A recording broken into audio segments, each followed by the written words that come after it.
ateiti ir pasižiūrėti į šunų globos namus, kiek yra kilmingų šunų, kiek yra šuniukų, kačių numesti dėžėse, palikti ir laukia savo šeimininkų. Tai mes su Brigita pradėjom nuo to, kad atkreipti dėmesį, dar sakau, prieš gyvūnų smurtą, kad jaunimas žinotų, kur kreiptis, ar vyresnio amžiaus, kad tokie nesikiš, kad jie informuotų visas įmanomas instancijas, kad tai yra baudžiamas įstatymo, kad yra kodekse numatytas straipsnis, kad tai yra nusikaltimas ir paprasčiausiai informuoti ir gyvūnų globos asociacijas, ir policiją, skambinti visais telefonas, jeigu matai pas kaimyną, ten, kad važiuoja 5 šunys, ten karvė valgo iš bado, šunį suėda, tai yra žiauru. Tai buvo mūsų tokia akcija ir mes bandėme tą akciją išviešinti. Po to noriu pasidžiaugti tai, kad pradėjus šią akciją mes pastebėjome, kad žmonės tie, kurie nepagalvojo, ką jie įsigyja, kaip įsigyja, daug gyvūnų išmėtė, paliko, atidavė globos namam. Ir apsilankius Nuare ir gyvūnų apsaugos ir jų internete Animal.lt mes pamatėme tai, kad šiai dienai vien tik vienoje įstaigoje yra apie 300 gyvūnų benamių.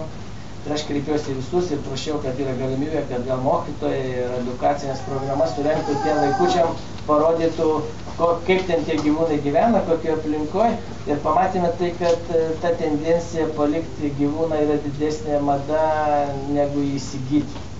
Ir tada galvojame, kaip padėti šitiem gyvūnėliam.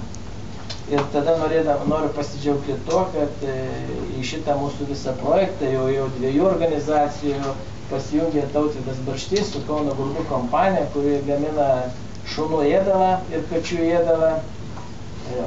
Pasikalbėjus, be didelių kalbėjimo, kad pats Tautvydas taip pat turi savo numylėtinį šuniuką, kurį dažnai nešiojasi ir vedžiojasi, visiems net keista, kad tai yra tikrai tas gyvūnas, kuris neišduoda, nepasiduoda, nepabėga, neperbėga, kaip daro politikai dažnai, o šuo lieka ištikimas. Šeimininkui skyrė šunių ėdalo 2 tonas ir mes paskelbėme akciją, kad pasiimk gyvūną iš globos namų ir mes maitinimą duosime metams.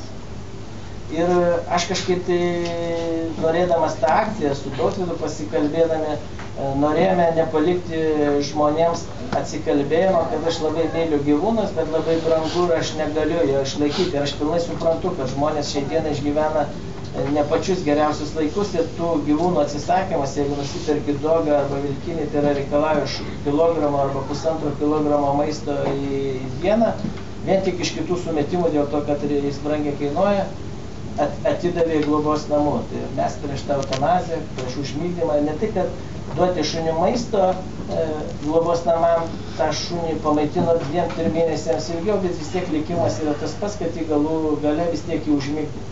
Tai mūsų akcijos buvo sprendimas tai, kad jį išgelbėti 100%, ne tai, kai Mados Lavradis dėl tero pasėmė šunį, pamatė, kad serga, reikia gydyti, skiepyti, vėl nunešė į kitus globos namus ir atidavė užmigdymą. Tai čia yra žiaurūs tokie dalykai ir noriu pasidžiaugti tą, kad Kauno grūdų ir Tautvydo dėka akcija gavo tokį pagreitį, ko mes nesitikėjome ir aš kaip žinau, iš paskutinių duomenų per trumpą laiką akcija prasidėjo gal 2-3 savaitės, 80, kiek? Nuo 14 dienos, šiai dienai 80 gyvūnų. Jo, nuo 14 dienos ir 80 gyvūnų, įsivaizduojate, tai va, vieno labdario dėka, viena ranka, gerų sprendimų mes išgelbėjom 80 gyvūnų, tai yra jau 305% iš visų saugomų gyvūnų, tai tikrai labai įspūdingi skaičiai. Ir Bike Show Millennium renginio metu bus pastatyta Kauno grūdų ir gyvūnų asociacijos ir apsaugos ir bendra pastatyta beglobiai gyvūnai. Taip pat sudėtas maistas, kur ir pačiame renginyje galės žmonės pasiimti gyvūną, išgelbėti jam likimą, arba tie šuniukai pamatytumėt, aš noriu ir žiūri tokias akis, jie laukia to gelbėtojo, turbūt jie įsivaizduoja, nežinom, kai ta širdelė spurda, jeigu jie galėtų kalbėti, manau, jie daug ką galėtų papasakoti. Tai ta akcija tęsiasi iki Bike Show Millennium dienos ir kiek teko pakalbėti, Tautvydas pats pasakys, ir toliau prisidės ir globos šitą akciją, tai yra tikrai džiugu. Tik man iš dalies keista, kai mes turim ne vieną gamintoją, ne vieną projektą.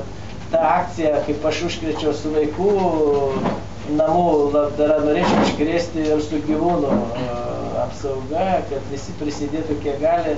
Žinoma, man bus sunku pakovoti prieš gyvūnų populiaciją, nes, žinot, vieną šuniuką paėmė, o jis atsiveda 8 šuniukus arba 10, bet yra tam priemonės, yra medicina, sterilizacija ir visi kiti dalykai. Tai mes norime plačiau pasižiūrėti, ne vienpusiškai. Tai ne tik tai, kad juos gelbėti, bet kad ir saugoti tą, kad jie nesikergtų, kad būtų kuo be globų namų. Tai pristačiau šiandieną, žinote, 3 dalyvius, taip pat dar noriu pristatyti Ingą. Inga yra fondo vadovė, turbūt taip bus, tai Inga fondo vadovė, kad Bike Show Millennium renginys prisideda prie nedidelė, galima sakyti, bet vis tiek prie socialinio projektuko, kur fondas organizuoja tikrai ir socialiai remtinų žmonių ir vaikų stovyklas.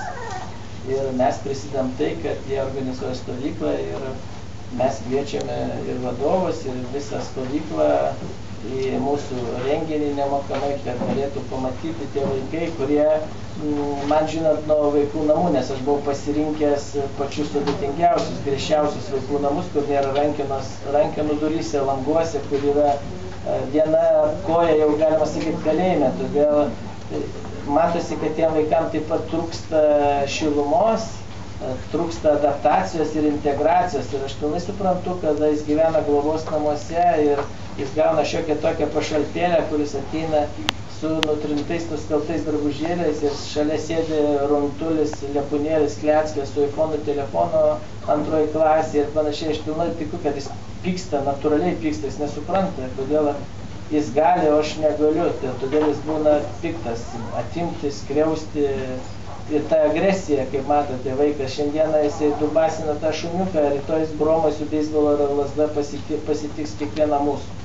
Todėl ir viskas ant taip yra surišta ir tiek to negatyvo visuomenėje tarp mūsų, tai jeigu mes kiekvienas įsikopsime savo daržą, iššienausime dirgėlės, šiek tiek gerai nori nusišypsosim, kiekvieną rytą pasisveikysim pozityviai su kaimynu, užkrėsime to gerumo šiek tiek, tik reikia, mes tik lietuviai gal tokie šiek tiek susikaustę ir atrodo, kad mes pikti ant viso pasaulio ir ant mūsų pyksta. Nėra taip, jeigu atkreipi dėmesį, tik nusišypsokit pirmam sutikiusiam ir gausit tą pačią grąžą. Todėl šiemet, kadangi mes laukiame daug svečių, jeigu matėte, va čia mūsų atributikoje, čia visi gal kažkam tai galvoju, kad visuomenės ir spaudos reakcija bus tai, kad mūsų ženklė matosi lietuviškas pagoniškas simbolis saulės ženklas ir aš galvoju, kad čia taip labai jautriai visi reaguoja, kad tai yra svastika. Čia mes turime visus baltus simbolius ir kiekvienas simbolis turi didžiulę prasmę. Tai yra ir dievas, ir vaisingumo, ir mara, ir žvaigždė, ir mėnulis.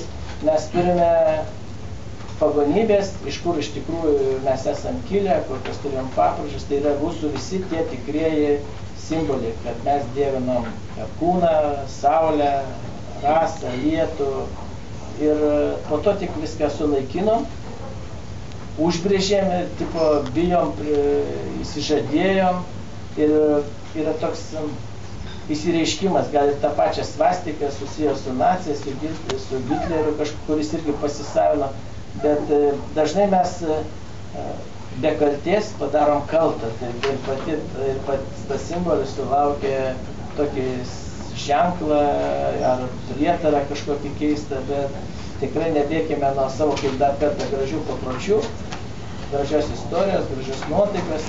Ir aš visą laiką ir visus miestelėnus, svečius, kauniečius, tie, kurie bus renginy, kadangi turim daug užsieniečių, visada prašau, neparodykim savo tikrą veidą, nebūkim surūgę. nepadarykime tai, kad vieną šventę atneša ir Archangelos dienos ar ką, tai vogė vokietį, tai kažką išnešė ir kartais tai pašudeliaujam, tai dėl dviračio, tai dėl telefono ir padarom kažkam tai blogą nuotaiką ir sugadinam dėl smulkmenų. Tai, bet žinoma, didelis renginys, vieni ateina linksmintis, kiti ateina vogti, treti ateina šokti. Toks yra gyvenimas ir ką darysi.